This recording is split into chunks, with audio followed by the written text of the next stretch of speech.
This is lesson 4.6, rank of a matrix.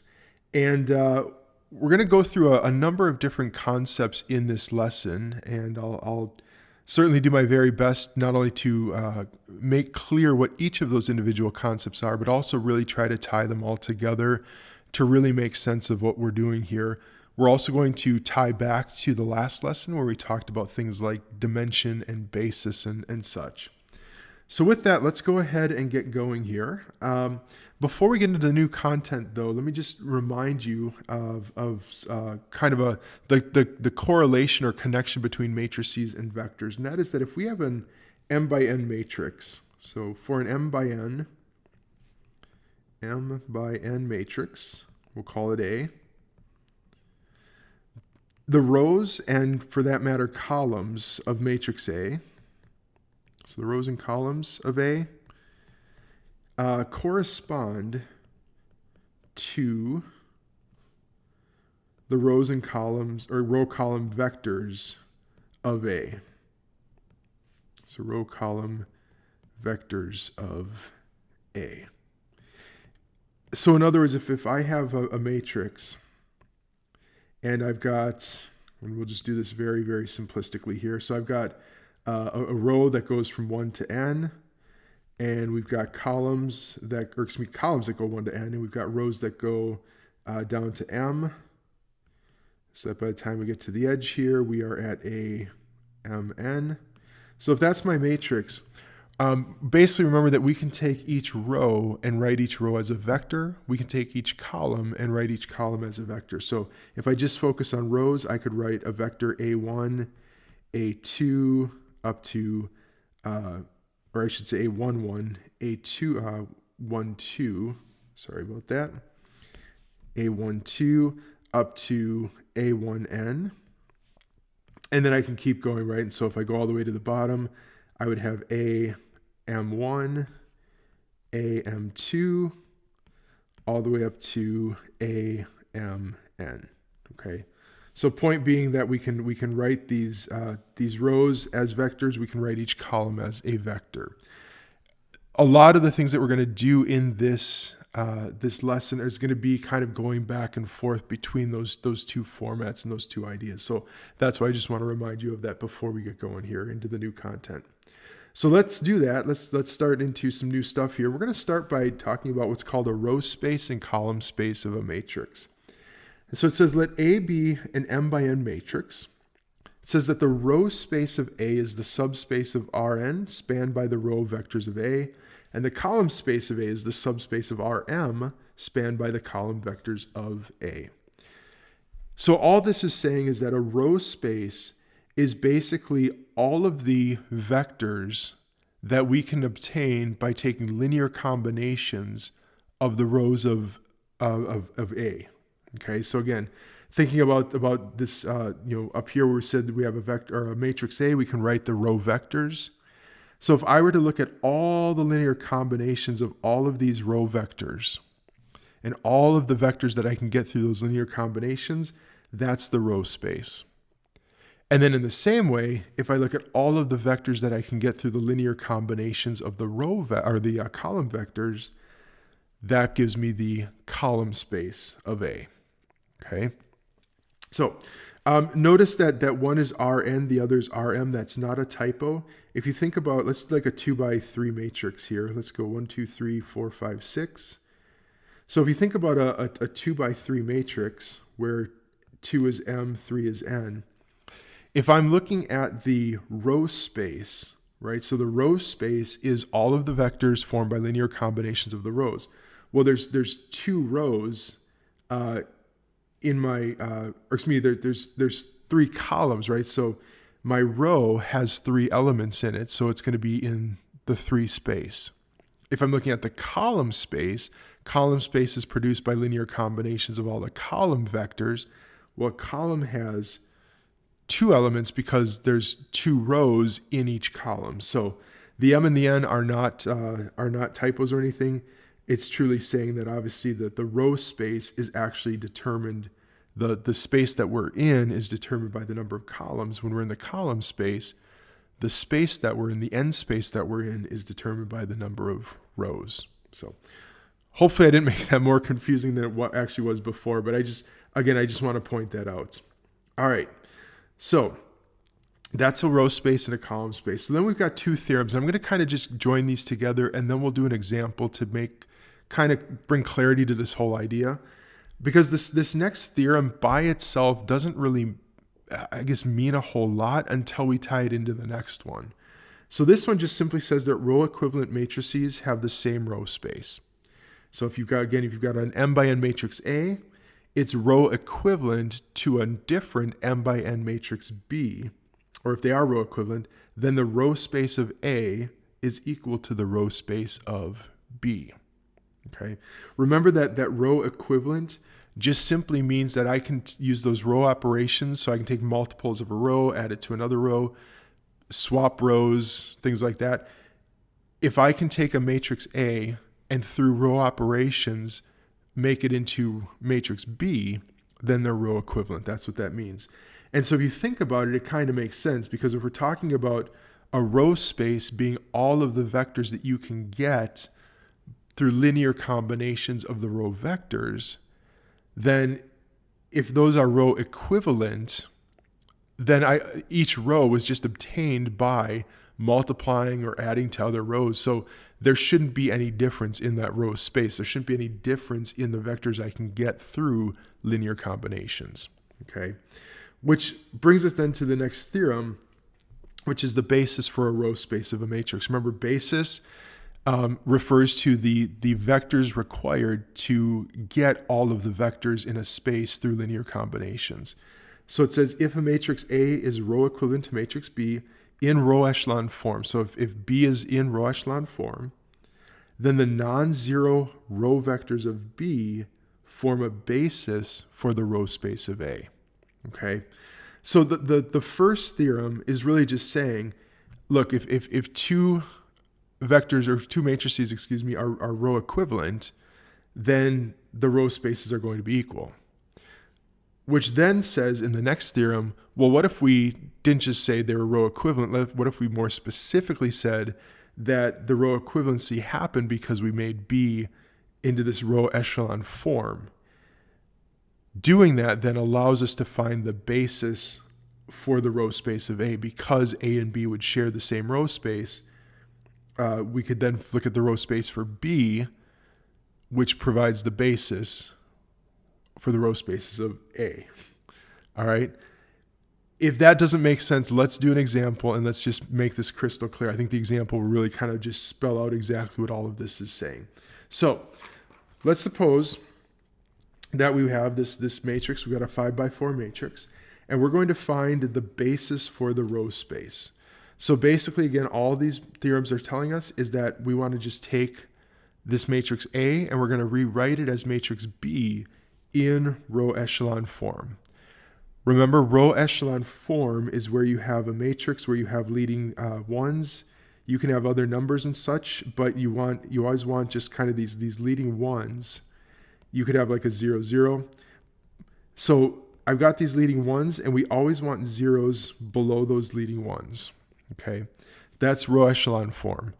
There's also reduced row echelon form, and we'll actually see that later in this lesson. Reduced row echelon form is where I'd also want the values above the ones to be 0. So in this case, I would actually work to make this 2 a 0 as well, and that would be reduced row echelon form. All right. So that's the point of what we're going to do here. We're going to put this into reduced row echelon form, and then that's going to give us the basis for the row space of A. Now, I'm not going to go through the work. I'm hoping that by now you're adept at being able to just do the row operations. But there are actually different possible iterations here in doing this, because of the fact that, depending on how you combine rows and things like that and how you get your ones. But one of them, if we reduce this to row echelon form, is going to look like this.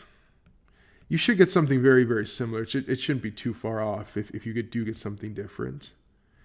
But basically, one iteration of this would be 1, -1, 0, 3. 0, 1, 0, 1, 0, 0, 1, 4.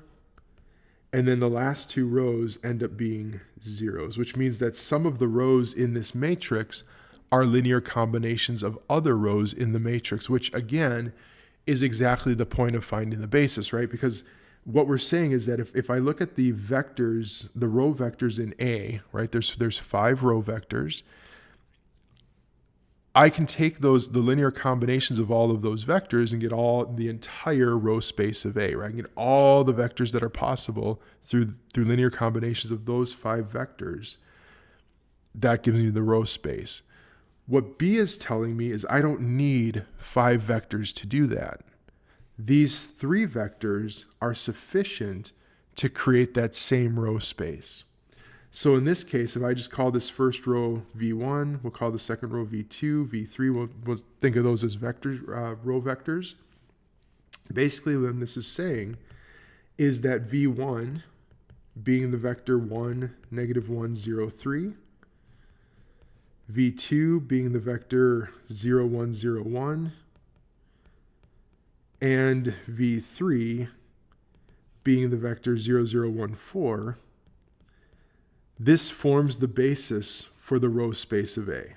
Okay, so form the basis for the row space of A. So again, just to iterate one more time, to really just try and bring clarity to this, row space is all of the vectors that we can get through linear combinations of the row vectors of A.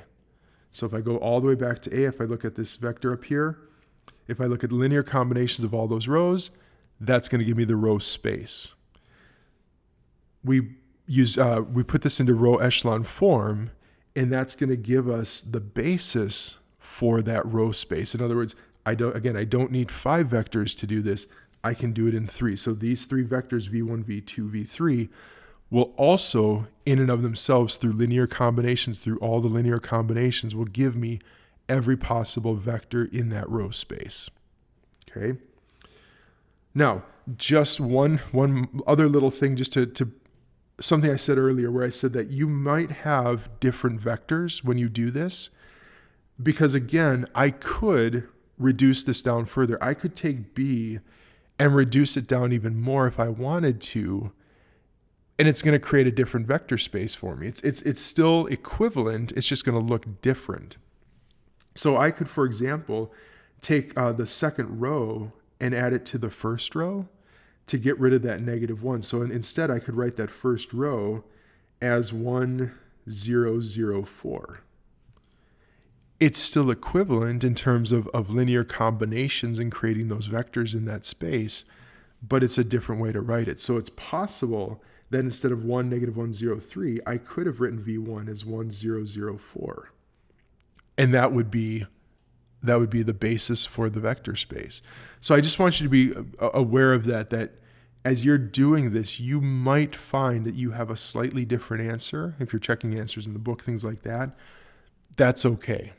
The point is that this, regardless of how I write this, the linear combinations of those vectors will give me every possible vector in that row space. All right, let's do another example. It's very, very similar. The only difference is we've got this written in vectors now instead of matrices, but we're going to do the same thing. So we're going to find the basis for the subspace, and we're going to start the same way. So here we already had the matrix. Here we're going to take those vectors and just put it back into matrix form. So we're going to write this as A equals the matrix 1, 2, -6, 2, 5, -8, and -1, -1, 10. So same idea. We're gonna bring this down to row echelon form, and then that's going to give us the basis for the row space. Okay. So we are going to, if we do this, right? So this is row echelon form. And B then in this form would be 1, 2, -6. The next row would be 0, 1, 4. And the last row is 0, 0, 0. So in this case, then we would say that, again, if I just use v here, v1, v2, we could say that v1 being the vector 1, 2, negative 6, and v2 being the vector 0, 1, 4, form a basis for the row space of A.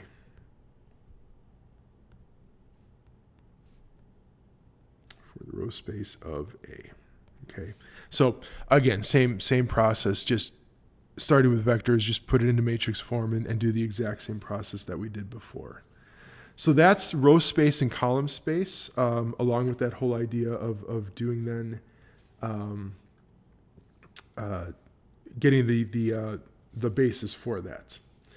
All right, so let's talk then about some other things here. We're going to kind of get into just dimensions in general, dimensions in different contexts as we progress now through this. And so the first one says that row and column spaces have equal dimensions. Again, if you remember from the last lesson, dimension is just the number of vectors. So number of vectors. Oh, I'm really sloppy today. I apologize for that. Let's try this again. It is the number of vectors in the basis. Okay, so when we talk about dimension, that's it. So here, because we have two vectors in our basis, this has a dimension of 2. The matrix has a dimension of 2. Okay, so this is telling us that the row space and column space have the same dimension. So we're going to go back to our example from number 1. So number 1, in that first example, we found that there were 3 vectors in the basis, so this has a dimension of 3 in its row space. So now if I go down here, we're going to find the column space now, the basis for the column space, and we should find that it also has a dimension of 3. So again, if we go through the process, now this is, I should mention, this is a little bit different because now we're finding column space, not row space. There are a couple of different ways to find the basis for a column space. I find personally the more straightforward way is just simply transpose the matrix so that your columns become rows, and then you can do the row operations to get it down to row echelon form. The other way is if you can figure out which columns are linearly independent, those then would be your basis. And I'll kind of address that a little bit maybe at the end when we get our answer. I'll kind of tie back and show you what it looks like. But for now, I'm going to just I'm going to write the transpose of this. So again, I'm going to take all the columns and simply put them into rows. So 1, negative 2, 0, 0, 3. Negative 1, 4. 1, 1, negative 6. 1, 1, negative 6. And then 0, 1, 0, 1, negative 2. And then 3, 0, 1, 5, negative 2. Okay, so again, these are just the columns, obviously, of the rows are the columns of A, but now we can do the row reduction to get this into row echelon form. And so doing that, and again, I'll just call this B to kind of be consistent. So then if we put this into row echelon form, that's going to give us the matrix 1, negative 2, 0, 0, 3, 0, 1, 0, 1, negative 2, 0, 0, 1, negative 1, 1, and 0, 0, 0, 0, 0. Okay. So I'll use a different letter for this just so we don't confuse with the V's above. So we'll use W's for these. So again, the idea here is that these 3 vectors, W1, W2, W3, are the basis for the column space of A. Now, I want to be a little careful because, again, these are column vectors, not row vectors. So there's 2 ways you can write this. You could write it in row form. So I could write this vector W1 as 1, negative 2, 0, 0, 3 as a row, but it's actually not a row vector. So I'd want to point out that it's actually the transpose of that. So I could write something like, 1,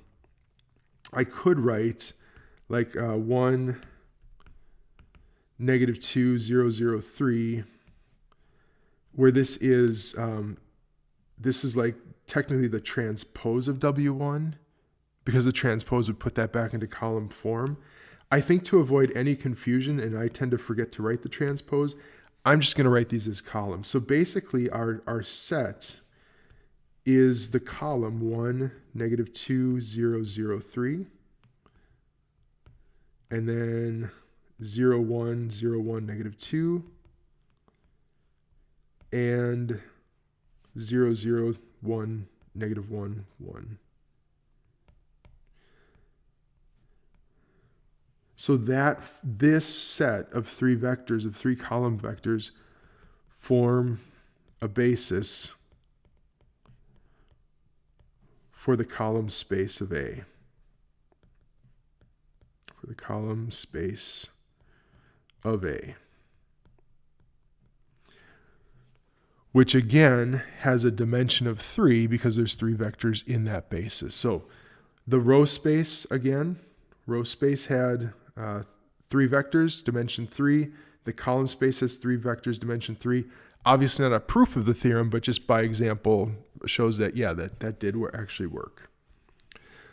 All right, so the whole title of this chapter or this lesson is rank of a matrix, which I actually kind of find funny because we've done all of that work and we're finally to this idea of rank of a matrix, which is very simply now said that the dimension of the row or column space of a matrix A is the rank of A, denoted rank of A. So all a rank is just the dimension of that basis. So in this case, the rank of A, the rank of this matrix A, because its basis has three vectors, is 3. Okay, so we'll just say from example 3, the rank of A would be 3 in that case, as would be the case, same matrix in 1. Okay, if we look at example 2, it had 2 vectors in its basis. Its dimension is 2. Therefore, its rank is 2. Very hopefully simple concept in a what has so far been hopefully not too difficult, but maybe a little bit of a heady lesson. All right, and we're not even done. We got a bit more to do here. So moving on, let's talk about homogeneous systems and their solutions. And this is going to get us into a couple of terms called null space and nullity. So if you remember, a homogeneous system is simply a system where all of your equations are equal to 0. Okay, so here we've got homogeneous right here. That's what a homogeneous system is. So this is saying that if A is an m by n matrix, then the set of all solutions of the homogeneous system of linear equations, ax equals 0, is a subspace of Rn called the null space of A, is denoted by n of A. All right, so all this is saying then is that if I have this homogeneous system, right? So I've got these linear equations that are all set equal to 0, then basically what we're in essence finding again is the basis. I shouldn't say that, not the basis, but we're going to start by finding the basis, and then we're going to use that basis to figure out how do I represent the system in the least number of vectors possible. Okay, that gives us the null space of A. It's those vectors that I need to create linear combinations to give me the solutions to this system that is the null space. So again, not totally easy to explain theoretically. I think an example is going to bring much more clarity to this. And then just the dimension of that null space, much like rank is the dimension of a row space or column space, dimension of a null space is the nullity of A. Okay, so the nullity just means, again, how many vectors are in that null space. So let's do an example to try and make sense of what exactly this theorem is saying. So we're going to take we're going to find the null space of this matrix A. All right, so this is what this is actually saying. So this vector this matrix, excuse me, is actually really a coefficient matrix. So I can think of this, for example, this first row as being 1x1 plus 4x2 plus 2x3 plus x4 equals 0. The next row would be a similar idea. It'd be x2 plus x3 minus x4 equals 0. And the last row, I won't write it out, but the last row, the same thing. So this is really representing the coefficients of the equations that would make up this homogeneous system. And again, it's homogeneous because we're setting every equation equal to 0. Well, we know that to solve a system, we can put this into an augmented form, into an augmented matrix, find the reduced row echelon form, and that's going to give us our solutions. So in other words, I would basically take this matrix and I would just add a row of or a column of zeros, because the column of zeros would represent the constants on the right side of the equation. But if you think about it, if I've got this whole matrix written with the zeros augmented on, as I go through the row operations, these zeros are never going to change. There's nothing that's going to make those zeros anything but 0. So I can save myself a little bit of writing and time by not just repeatedly writing 0, 0, 0 with every iteration as I go through this process of finding the reduced row echelon form. Okay. So in this case, we don't need to worry about the zeros. We're just going to take this matrix as is, and we're going to go through the process of getting it to reduced row echelon form. Okay. Now notice I said it's the reduced row echelon form. We're going to take this all the way to the point where we have those leading ones with zeros above and below in the matrix. I think, it's been a while since I've done this in a lesson, and maybe a while since you've practiced it. So why don't we go ahead and actually do this? And if you want to advance through the video and skip over this because you're confident with doing this, that's fine.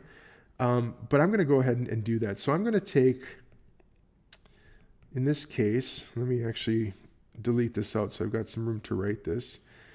So I'm going to take row 1, and I'm going to add it. I'm going to take 2 times row 1 and add it to row 3, and we're going to put that in row 3. So 2 times 1 plus negative 2 is 0. We've got 8 plus negative 8 is 0. 4 plus negative 4 is 0. Okay, this is a little bit easier than I thought. 2 and negative 2 is also 0. Well, that was easy. So basically the third row is just a multiple of row 1. So that just gave us zeros. So then actually what happens here is I'm going to take row 2 then, and I'm going to multiply row 2 by negative 4 and add that to row 1, because that's going to I want that 4 to be a 0, so that'll make that 4 a 0. So doing that is going to give me 1, 0. We'd have negative 4 plus 2 is a negative 2, and then a positive 4 plus 1 is a positive 5, and then that middle row is going to stay the same. Okay, and that's it. That's already in reduced row echelon form. So, wow, one step, that was a little bit easier, so I don't know if that was much of a review or not, but I guess that's okay. So we're going to call this, again, we'll call this B. This is our reduced row echelon form. Okay. All right, so what is this telling us? Well, again, think about what this says. So this basically represents the coefficients of the system of equations that are all set equal to 0. So I'm going to do that. I'm going to write that out. So the first row would tell us that x1, so this is basically x1, x2, x3, x4. That's what those columns are. So x1 minus 2x3 plus 5x4 equals 0.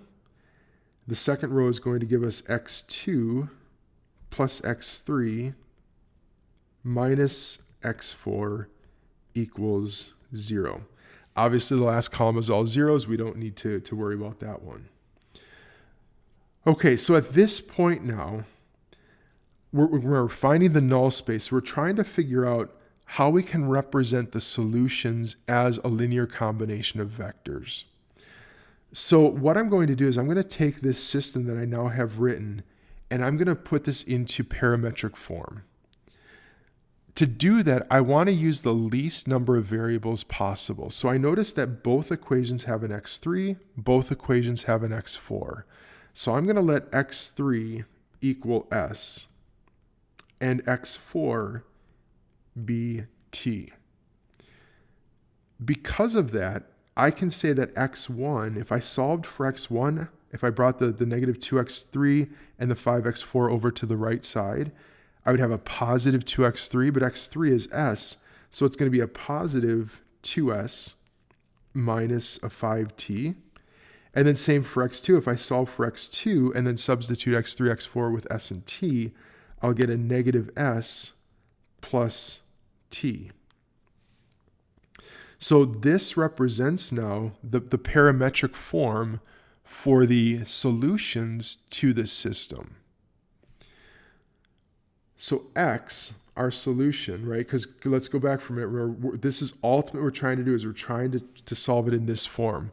Matrix times x equals 0. X is the one column vector matrix of our variables. So x represents x1, x2, x3, x4,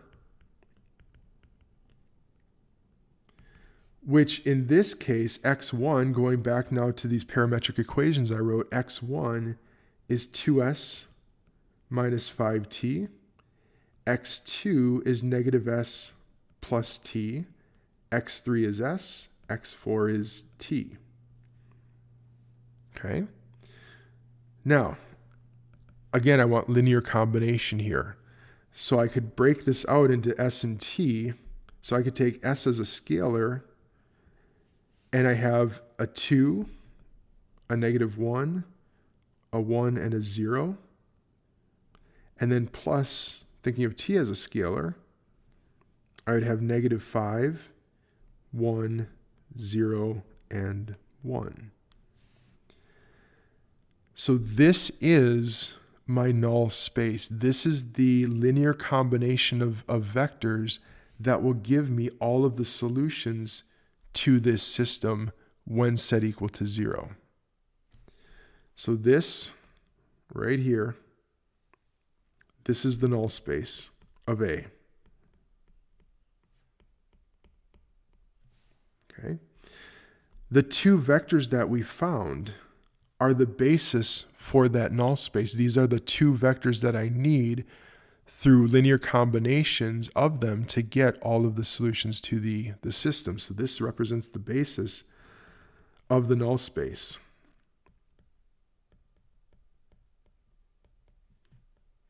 Okay. And then we also had this idea that the dimension of the null space of A is the nullity of A. So the nullity of A is simply the dimension of the null space. So again, dimension, how many vectors I have in my null space, is 2. So the nullity of A is 2. So let me kind of shrink this down a little bit so we can see this whole thing. Let's talk about what we just did here. So we have a matrix. We want to find its null space. To find its null space, very simply, to kind of boil this down to just kind of the simple points of it, we're simply going to take that matrix, put it into reduced row echelon form. So again, for each of your leading zeros, or excuse me, for each of your leading ones, we want zeros above and below those ones. So in other words, the whole rest of those columns need to be zeros. That's reduced row echelon form. Once you've got that, put the non-zero rows back into equation form. Each column just representing a different variable. Then write out your parametric equations. Again, doing this with as few variables as possible. So look for the variables that are showing up multiple times in your equations. Set those equal to different letters. In this case, I used S and T, but you could use A and B, anything that you wanted to. And then solve for the other variables that we haven't assigned letters to so that they're in terms of those letters. So again, I was able to do this whole thing with just an S and a T, which allowed me to write the linear combination with only 2 vectors. Again, basis, always the minimum number of vectors required to create all of the vectors through linear combinations. Okay? So that's the process of doing that. So kind of another way to think about this then is that the vectors 2, -1, 1, 0, and 5, next to me, negative 5, 1, 0, 1, and all of the linear combinations of those vectors. So all the combinations, all linear combinations, and I'm just going to abbreviate this combos, if that's okay, of these vectors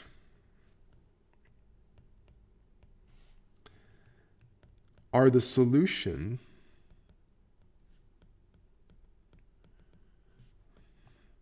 to AX equals 0 given the matrix that we had. Okay, so that's finding a null space of a homogeneous system. All right, let's start to wrap this up a little bit. So, dimension of a solution space. So we've talked about rank, we've talked about null space and nullity, and what this is doing is now starting to bring some of these ideas together. And this just simply says that if A is an m by n matrix of rank R, then the dimension of the solution space is n minus R.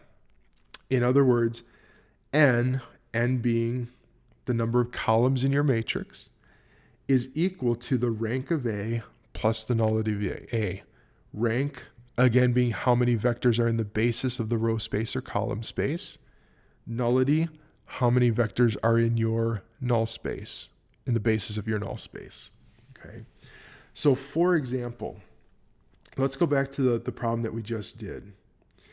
If I look at this problem, we found B, and B was reduced row echelon form, which technically gives me the basis for the row space. So these two vectors, this 1, 0, negative 2, 5, and this 0, 1, 1, negative 1, those two vectors are the basis for the row space of A. So that tells me that because there's two vectors there, the rank of A is 2. Rank of A is 2. We also found that the nullity of A was also 2.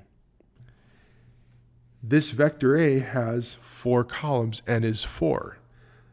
So my rank is 2, my nullity is 2, 2 plus 2 is the number of columns, 4. Okay. Let's go ahead and just to kind of drive this home and kind of wrap this up, let's go back to example 1. We're going to go all the way back to the start. In example 1, we found the basis for the row space of A by putting that matrix into row echelon form. So what I'm going to do is I'm going to grab this. I'm going to grab what we did here in finding row echelon form, and I'm going to continue to put this into reduced row echelon form and actually find the null space for this system. Okay, so if we were to think of A again as being just a coefficient matrix of x1, x2, x3, x4, setting all of those equations equal to 0, we're going to find the null space. Okay, so here's B, and really it's just one more step to get this because we've already got it pretty much down. So if I take row 2 and add it to row 1, that should put us actually, I think, right into reduced row echelon form. So we'd have 1, 0, 0, 4, 0, 1, 0, 1, 0, 0, 1, 4. And then again, the zeros I don't need to worry about because they're not going to come into play as far as finding the solution, the null space. Okay, so, and I should maybe just remind you, we are finding the null space of A. So we're going to find the null space of A, and this is from example 1. Okay. All right, so basically then what we have, so we know already that that we have 3 vectors in our basis for the row space, which means that the rank is 3. We have 4 columns, so n is 4. So the nullity of A should be 1. Which means that when I find the null space, I should be able to write this as a single vector times a scalar. So let's see if that actually works out in this problem. So the first row is x1 plus x4 equals 0. The next row is x2 plus x4 equals 0. Oops, I'm sorry. There should be a 4x4 in the first one equals 0. And then the last one is x3 plus 4x4 equals 0. Okay. So again, least number of variables possible in writing the parametric form. So I notice that all three equations have an x4, so I'm going to let x4 equal t. And if x4 is t, that means that I can take that first equation and solve for x1. x1 is equal to negative 4x4, or negative 4t. x2 is equal to negative t. x3 is equal to negative 4t. So again, thinking about this idea that x then is x1, x2, x3, x4, I can write this as, and I'll go through the whole process again just so you can see the step-by-step iteration as we get towards this final answer. So I'd have x1 is negative 4t, x2 is negative t, x3 is negative 4t, and x4 is t. So in this case, I can write the scalar t times negative 4, negative 1, negative 4, and 1. And sure enough, this is my null space, right? So this answer, this is my null space of A. The nullity, because there's only one vector, so the nullity is 1, which is what we expected to get. Okay, so that's all that theorem does. So it's kind of almost just a nice check even to say that as I'm working through these problems and trying to find the null space and the rank and all of that, there's almost kind of a check to say, you know, does it make sense? Did I get it reduced down as far as I could? Because if for example, if I did this problem and I got a nullity of 2, well, clearly something's not right. It could have been back in my rank. Maybe my rank wasn't reduced down far enough. Or as in this case, you know, obviously my null space wasn't reduced down far enough, and I needed to get it down to a single vector instead of 2. Okay, so it's just a nice way to kind of check some of that and just see the interplay also of some of these different ideas that we've been talking about. All right, so let's go ahead and wrap this up. There are actually, believe it or not, there's actually a couple other things in this section, but I'm not going to go through them. I don't think they're critically important for you to know. And I'm trying to keep this as important base as I can and not get caught up in a lot of the minutia that you know, if you were truly going to go and do work in the math field, like straight on math work would probably be important to know. But for applied math and things like that, probably not necessary. So at the very end of the section, they summarize, again, some equivalent conditions. We've seen something like this in previous sections. So again, the idea being that if you've got a square matrix, an n by n matrix, that all 8 of these things hold true together. So if any one of them is true, they're all true. And so again, this is just a nice way to know that, for example, number 5 says that my determinant is not 0. If my determinant of the matrix is not 0, all other 7 of these things hold true. It's invertible, has a unique solution, has only the trivial solution of 0, so on and so forth. Down at the bottom, 7 and 8, it tells us then that the row vectors of A are linearly independent and the column vectors of A are linearly independent. Okay, that there would be no row or column within that matrix that is a linear combination of another of other rows or columns in that matrix. Okay, so just something to keep an eye on and be aware of that may help you along the way to just kind of say, you know, if you're asked a question, you know, for example, you know, what is the rank of A? Well, again, if you know that something else in this list is true, you know that the rank of A is going to be n, or the number of rows or columns in that square matrix. So that's it for this lesson. I hope that made sense. Please reach out if it didn't, and I'm happy to answer any questions that you have. If you need more examples or anything like that, let me know. Happy to do that as well. Obviously, just look back in the book. They've got examples as well, and that may help also to just see kind of how they work through it and some of the additional wording and sentences that they add to bring clarity to that as well might help also. So that's it for this lesson. I will see you in the next.